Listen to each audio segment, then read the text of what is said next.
মু যদি এমন করে চুলেটো যাই তাহলে সেই চলে যাওয়াটা মোর হিরে চলে যাওয়াটা হবে। চলে যেতে দেবো বলে তো বিয়ে করিনি তোমাকে বাহা। তাই এই চলে যাব কথাটা শুনতে আমার ভালো না লাগারই কথা। তখন আমি যে অবস্থায় ছিলাম, মানে তুমি যেদিন আমার জীবনে প্রথম এলে তখন আমি যে অবস্থায় ছিলাম সেখান থেকে আজ অবধি তোমাকে সামাজিক স্বীকৃতি দেওয়া অবধি, আমাদের বিয়েটা আত্মীয় স্বজন সমাজের সামনে অ্যাকসেপ্টেন্স পাওয়া অবধি, এটা কম বড় লড়াই ছিল না বাহা।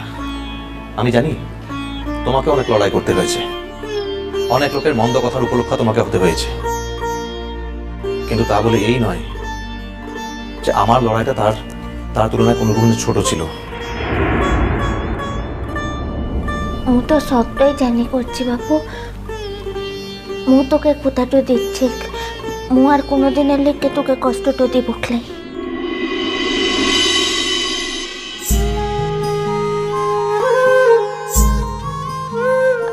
ভিডিওটি সম্পূর্ণ বিনোদনের জন্য করেছি, কোনো ভুল ত্রুটি হলে ক্ষমা করবেন। আর ভিডিওটি ভালো লাগলে অবশ্যই লাইক, কমেন্ট, সাবস্ক্রাইব করে দেবেন। ধন্যবাদ।